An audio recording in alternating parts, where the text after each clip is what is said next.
extraordinary with AV Boxing News. I mean, look at that. Fresh jacket, commentating skills on point. I mentioned you so many times. I think you're great for commentating. Thank you. I work really hard at it. I do my homework, and I love this sport. That's the best part because you study the game, you do the game, you do boxing. Look at that. Perfect combination. Reactions to the Canelo knockout over Avni Yilidrim. I'm a little disappointed in Avni's performance. I really thought that he was going to go, he was going to trade, he was going to make it a fight at least for a couple rounds. I didn't expect it to go much longer than it did. I actually predicted round number 4 being the end of the fight, but I thought he was going to trade. What was the biggest, I don't want to say downfall, because Yilidrim was inactive for 2 years. Like, I don't know, what was your expectations knowing that this guy was inactive, he was mandatory? A lot of people didn't know about him, but in reality, what did you expect from him? Listen, his style is this. He's going to come forward like that, which is tailor-made for Canelo. Uppercuts, body shots, all that. But at the end of the day, I thought he was actually going to try and trade and try and make it a fight, and he just didn't. Yeah. You know, he came and he did exactly what you would want him to do against Canelo for Canelo's side. Yeah. And he took a beating and he quit. Yeah. Okay. What's next for Canelo? I'm gonna throw you some names, and you tell me who you got. Well, we already know what's next. They already announced it. It's Billy Joe Saunders. Okay. Let's just say after Billy Joe Saunders, Charlo, we got Benavidez, Caleb Plant, Demetrius Andrade. That's a lot of names for Canelo. I've been hearing that's going to be Caleb Plant in September. Again, I think that Canelo dominates that fight as well. I don't see Caleb Plant being able to put up that much of a fight. I think early on, especially because of his footwork and his defensive skills, but as the fight wears on, I see Canelo breaking him down. I do like the Benavidez fight a lot. So I like Benavidez. I think for a power puncher to throw that many goddamn punches in a fight is very, very impressive. He's young, he's hungry, he's fresh. I like that fight a lot. I think that's a stiff challenge for Canelo. I don't see him beating him. Yeah. But it's a stiff test.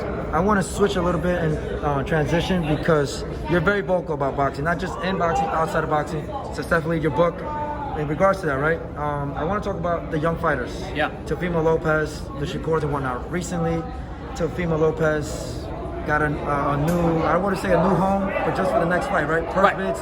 Triller. Whatnot. Yeah. There's a lot of rift between him and Top Rank. But then again, it shows you that young fighters, if they believe in themselves, look at the reward. Nobody believed in him, right? The 6.3 million whatnot, the purse bids, right?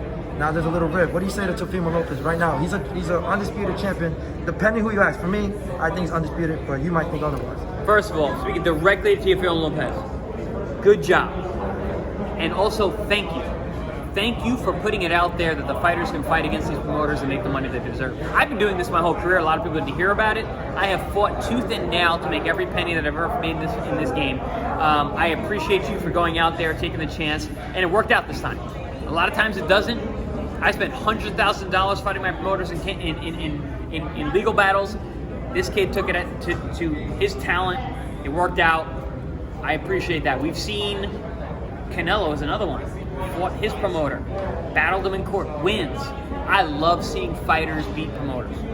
Sorry, promoters, but I love that. It's a free market. You're going out there. We are putting our lives on the line. Fighters deserve the money, the lion's share, especially the stars. Yeah. So I appreciate what Teofimo Lopez has done, not only for himself but for the sport itself. Do you feel like there might be like more fear more than ever with those promoters, like Matchroom, Top Rank, like all these big boys? You mentioned Golden Boy, right? Yep. Floyd has done it too with Bob Arum in the past. Do you feel like promoters must do something about it to prevent more of this happening? Like, let's for example, the Teofimo Lopez of the world, or what's the future like for that? Pay your fighters. Pay your fighters, right? Pay your fighters. Okay. Simple as that. Lastly, I've seen like 2 weeks ago, Robert Easter. I know that was a name hinted for you. Is that still the fight you want to see? Yes. Algieri, Easter. Yes. Let's make it happen. Easter, Broner, whatever. Yeah, I mean those are great fights. Those are available fights. I think they make a lot of sense too. Okay. Thank you for your time, Algieri. I'm gonna let you go with my other guy. I appreciate it, champ. My pleasure.